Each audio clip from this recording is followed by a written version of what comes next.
Alright. Didn't look too bad. I think the music's fine. And we will continue to the next... Oh, this is chapter 1. I haven't even gotten to the chapter yet. Oh well. Alright, now we get to create our character, basically, which is pretty cool. Alright, you awaken with your head on a desktop keyboard. Your 3D drafting program is still open. The schematic zoomed. And you just, music. Music. Don't want the music too loud. Alright. Your 3D drafting program is still open. The schematic zoomed in to the recess where your smartphone will snap back. Where your smartphone will snap into its back to act as its brain. Ah, the robot, yes. You recall fiddling with that part endlessly last night until finally your vision began to fade. There was a roaring in your ears and you realized you had been working far too long. You must have passed out. It's the fall of 2019. You're a 24-year-old graduate student in the PhD program in computer science at Stanford. We will be a guy whose name is, I guess I could just type my own name. Sure. I'll use my go-to name. Bobby. Damn it, Bobby. Yes. Okay.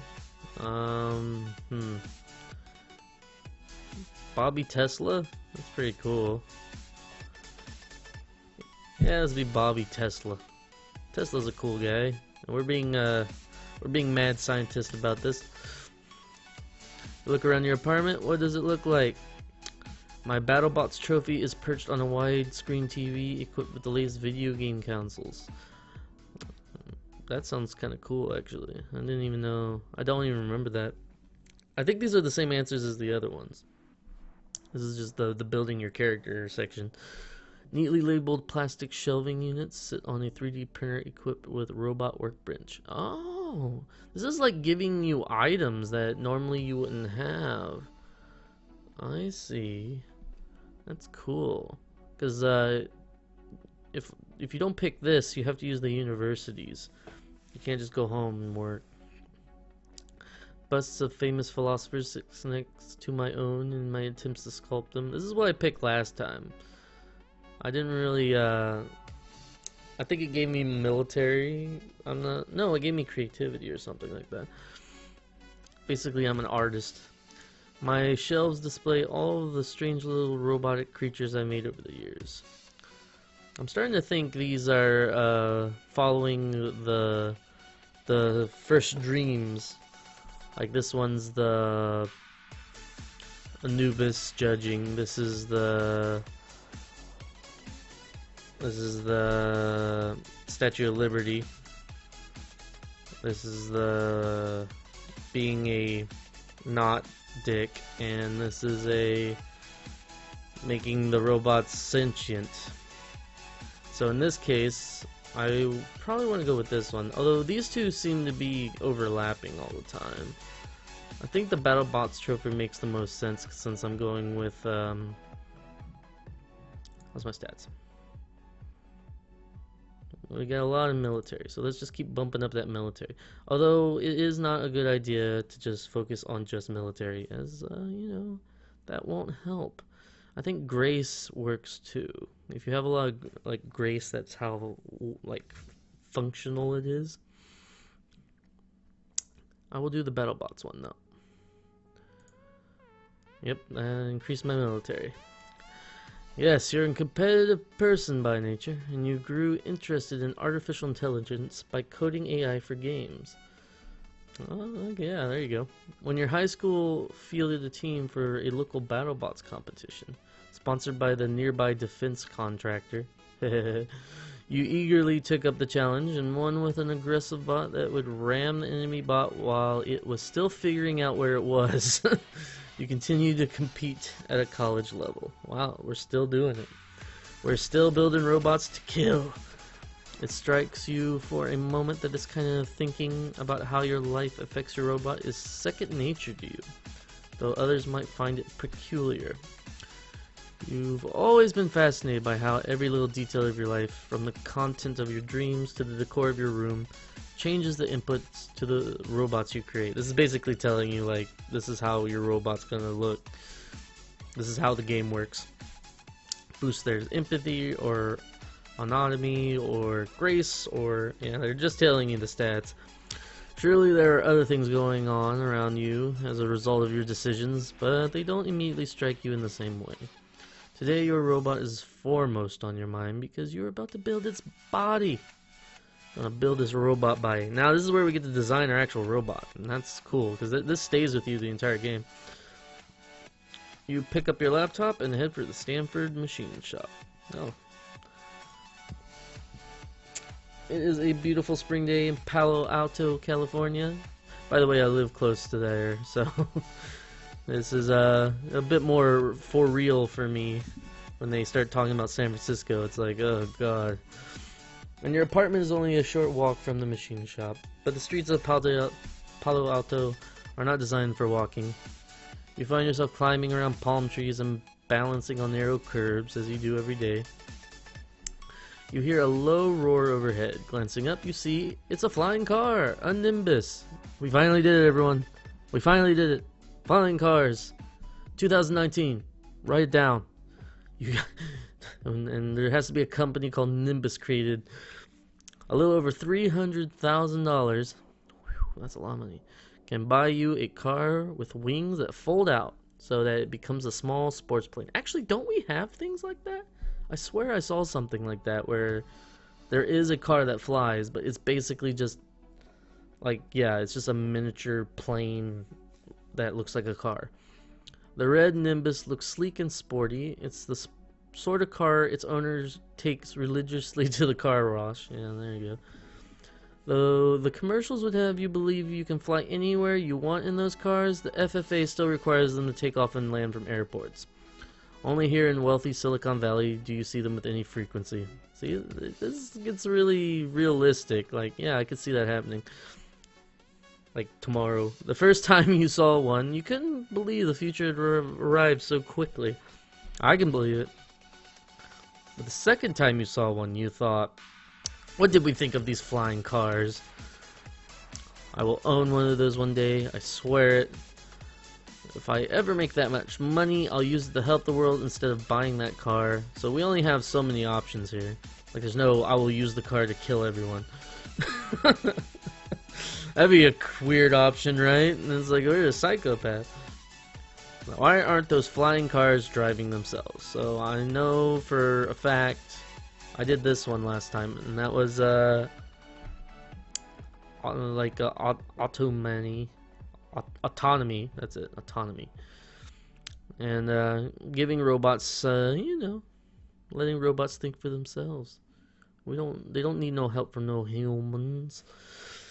But this time, what will I do? I'm not well, obviously I'm just gonna do the one day I'm gonna own one then. Because I'm not gonna be like, oh, well, we'll give it to charity. Nah, fuck that. Alright, we got some wealth from that. Wealth is important in this game. Not having money can make things very difficult down the line. You've been saving money for a while now. It's not much, but every little bit counts, you feel. Your frugality helps as much as your investments. Yeah, so we got money. We're getting by. That's how I feel I am. I'm getting by. The Stanford University fabrication shop smells like oil and burnt plastic. The room is dominated by large, metal, hand-cranked milling machines and lathes. Dinosaurs of the 20th century. While the most used machines are the smaller 3D printers and computer-controlled water jet cutters that take a quarter of the space. The lights have the sterile fluorescent. Gotta get ready, right? I'm gonna be reading. I gotta get ready. Where was I? The lights have a sterile fluorescent of an operating room with only a single teeny window near the ceiling to inform you that it is day. Well, you gotta have that, right? You start up at a national. Oh, you start up a national public radio podcast on your laptop. Oh, this is where we're meeting our professor. It's kind of a dick. You haven't seen your advisor much since you joined the lab, so you choose the episode in which he's the interviewee. My guest today is Dr. Harvey Ziegler. Says it's a woman. Well, I messed that up. Says a woman with a soothing voice. Well, I was soothing, wasn't I? Dr. Ziegler, thank you for talking with us today. Well, the scientist does have some responsibility to inform the unwashed masses, Terror. I think of him as like some kind of like Texan, like big business guy, because you'll find out that's what he is. You let the podcast run as you walk over to the 3D printers. What material have you decided to use your robot? Well, I know for a fact that metal is the best for military. So we got plastic. It's cheap. So that gives us more money. Metal. It's obviously the one you want to use if you want to do like military stuff. And wood. And this is more for helping people, you know. If you weren't going entirely military like I am doing. Now, that being said, money's nothing to sneeze at either. So, whether you're rich or not, like maybe you want to be military but you want to make it more of a business thing rather than a I just want to kill everyone thing. In this case, I kind of want to kill everyone thing because I want to turn into a super badass robot and I want the Statue of Liberty and me to be partners in the war against the world. I think you could take over the world in this game. Let's try it. Alright, we got a little bit more military. You walk over to the computer-controlled water jet cutter, where a helpful pictogram shows the jet of abrasive-filled water slicing a hand in two. Whoa. That's, Dr. Ziegler, this is the lady. Dr. Ziegler, in your new book, you talked about the singularity.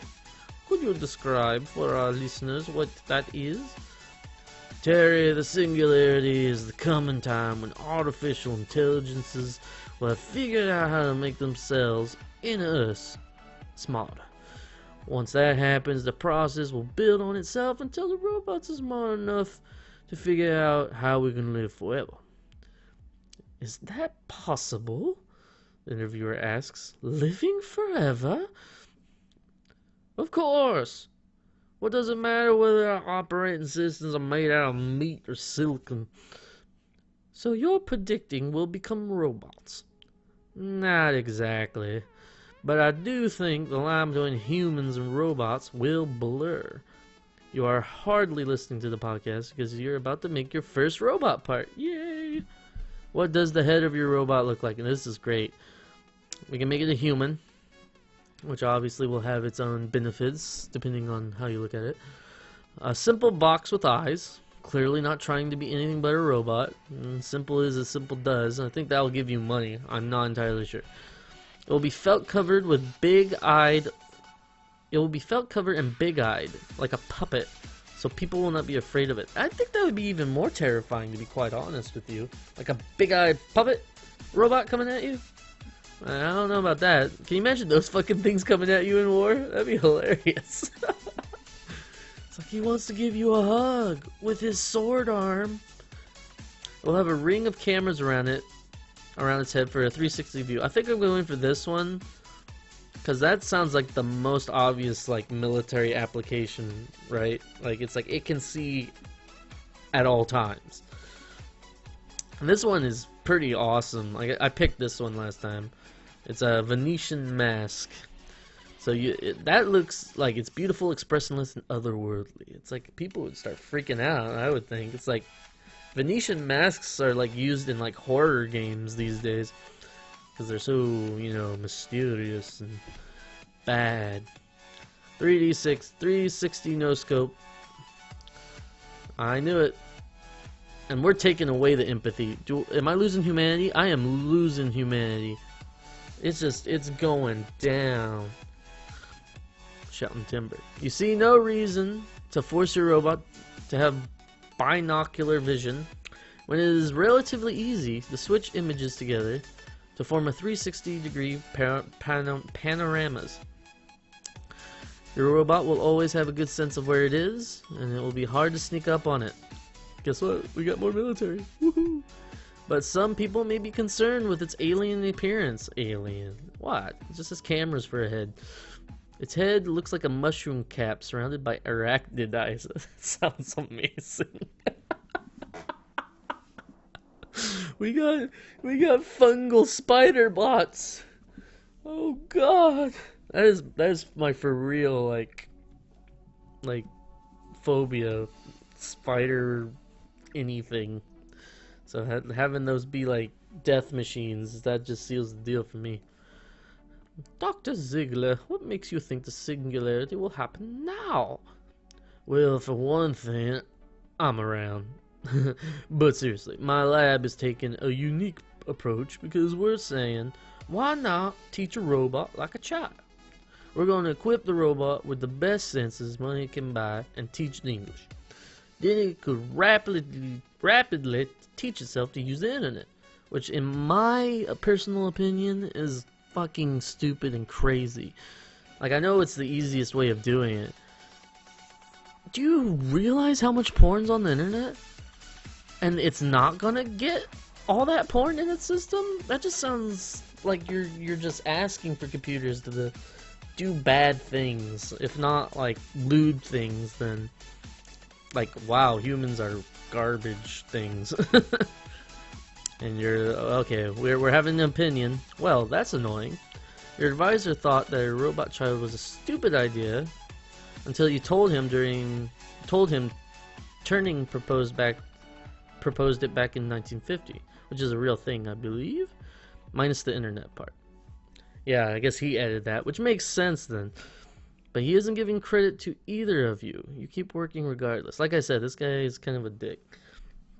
But we're probably going to work for him because he's the one that's like directly connected with the United States government. And by that, I mean like DARPA. It's important. How will the robot get around? So now we get to actually like pick how this thing will kind of look. And you can have the 2 legs, which I think I read a couple of like articles on how completely useless like the 2-legged system is, like, or like how not efficient it is. Like adding legs seems like not the best way of doing it. No, 8 legs, yeah. Adding more legs actually is good. Like, you see those spiders. Oh my god. I'm gonna make a spider bot. I'm totally gonna make a spider bot. I was thinking of doing the helicopter because I thought that would be weird. But I should make spiders. I should make a robot spider army. This has completely changed. I was not expecting to make robot Spider-Men. This is gonna be terrifying. You think there are people that are making robot spiders right now? They have to be. Because it's probably effective. This would help it like not fall down, basically. And then you wouldn't have many repairs, really. I could see everything else having a problem. Like, wheels can break. Tank treads can break. The helicopter, you know, just shoot it out of the air. And this one I picked last time, it's basically like an angel design. And it literally tells you, it's like, your robot is going to look like an angel and it's going to freak people out. Well, I'm going to make a spider. I was going to do the helicopter, but... oh man, this is going to be weird. 8 legs may give people the creeps, but they're much more stable than 2. And your robot will be able to explore more environments as a result. Our military bots are going to be spiders, guys. Because that's what it's giving us all the military points. So I guarantee you someone's sitting somewhere talking to a committee going, this is the most logical way we can build a robot for war. It has to be a giant spider. It's just mad. I will say though, that would be fucking effective. I know there's some people who don't give a shit about spiders, and maybe some people love spiders. I know people love spiders. I know there are probably more than I think there are. But I think there's like, I think the biggest phobia in the world is spiders. So having a spider robot army just seems like you're doing a good job. You got half the army having problems. Alright, the water jet cutters cut the legs one by one. That's gonna take a lot of work. 8 legs. You use the basic hand cranking milling machines to drill holes in the head for screws, since water jet cutters aren't the best for threaded holes. And who is this interview's still going on. And who is going to raise this robotic... And the voice has completely changed. Damn, that's hard. What does she sound like? And who? No. You know what? If I let it bother me, I'm never gonna get through this shit. So, let's just keep making up voices. And who is going to raise this robotic child? Oh my god, we got Queen Victoria. Who does all the grunt work in a research laboratory? The graduate students, of course. You find yourself wanting to reply to the podcast because your professor's being an asshole. It's not grunt work. Education is critical to the robot's development, idiot. We also do all the real science. Perhaps you could learn something from doing a little grunt work yourself, Professor Ziegler. Dick. Dick. Is this, oh, this is him in the real time. Gotcha. So, I doubt it, but I would join you if I had the time, says Professor Ziegler, who appears to have entered the machine shop behind you while you weren't looking. Perhaps it surprises you, but I do miss building robots myself instead of chasing after funding. Now he's southern. But, you know, he's kind of a dick. Professor Ziegler is a heavy-set man wearing a Hawaiian shirt and aviator sunglasses. Right. He stalks over to your computer. We'll be back in a moment. Continue. Oh, that's the interviewer. We'll be back in a moment. Woo! We're talking with the professor. Now she's turning into Mickey Mouse. Thank God she doesn't talk anymore. Professor Ziegler pauses the podcast by hitting the laptop spacebar, and you flinch at his intrusion.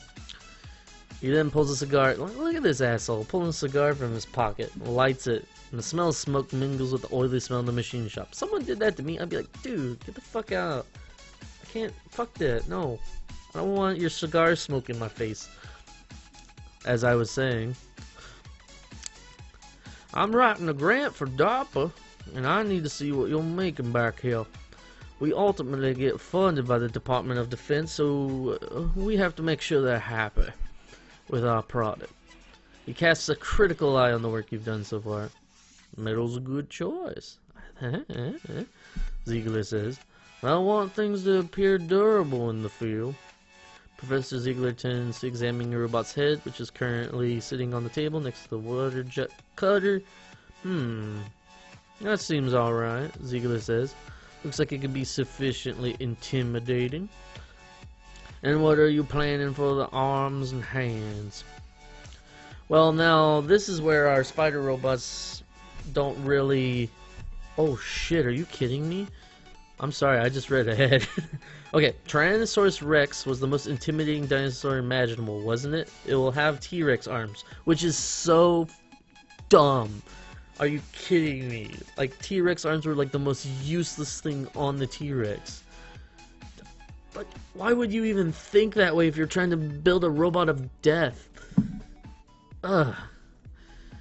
I mean, yeah, that's funny, I guess, if you want to be a funny idiot, but it will have a gun for an arm, like Mega Man. I love the references. Like, if you, like, it has, like, it makes sense because we're a gamer, too. Mechanical grippers built for strength instead of dexterity. I did that last time, not understanding what that actually meant. And I'm thinking it's like those weird, like wrench-like hands where it's not about actual, like, movement. It's about, like, pressure. So you could lift, like, really heavy things. I've seen that before. So they don't look good, but they're very powerful, I guess. I was thinking sort of Swiss Army knife hands with tools that pop out of fingers. Yeah. Yeah. I plan to build a soft hand with a good sense of touch. I do wonder if you do select stuff like that, does it just totally like go, what? What the hell are you talking about? Like, your robot is the complete opposite of that. Why would they give a shit about touching things? But at the same time, you know, when it feels its kill, isn't that like part of the process? But anyway, I was thinking, why just 2 arms? It'll have lots of arms springing out of its back, like Inspector Gadget. Yikes. I can see how that could be beneficial, and I think that's the one that will probably... Well, no, the Swiss Army knife obviously is the military one, because it's called a Swiss Army knife for a reason. I think I'll go with this, because just thinking that they have knife hands is just amazing to me, and we're gonna make the most terrifying animal. It's not an animal, it's a robot. Most terrifying robot ever. Yeah, I like it, Professor Ziegler says. It could repair the robots on the battlefield. Am I talking? No, he's still talking. Right. Or no, I am talking. Right, it'll have a screwdriver finger, a lock-picking finger, a mini USB port finger for, you know, taking information. You decline to mention the bottle opener, though you think that could be popular with soldiers too. Yeah, right? I mean, it's not World War II, but they probably still need a bottle opener. So I got more military. Regardless, experience with a variety of different tools should prove useful in more than just military robots. You wonder if you can make a surgical robot with the same design. I'm not going down that path, so I will not. Fine, Ziegler says, waving away further explanation. Carry on, then. He turns to leave. I've got to go take a call from the New York Times reporter. Funny how journalists all copy each other's stories, but each garble the message in a unique way. He makes it to the door, then turns and says, Oh, one more thing. Do you think your robot can be ready by tomorrow? Someone from the Air Force will be in town, and I told her your robot might be ready to show off by then. You feel your phone vibrate in your pocket? Bad timing. You resist the urge to check it while talking to your advisor, but it's probably someone with a better offer for what you do tonight. So now is our choice. Do we keep going with Southern? He's not Southern, I don't think, but they don't really tell you what he is, so I just make him up as I go. For some reason, in my head, he looks like Dr. Wily, but like an asshole. No, there's no way this robot will be done by tomorrow. Sorry. The robot will be done, but a demo will be out of the question. We need to test first. Or I can just go, of course.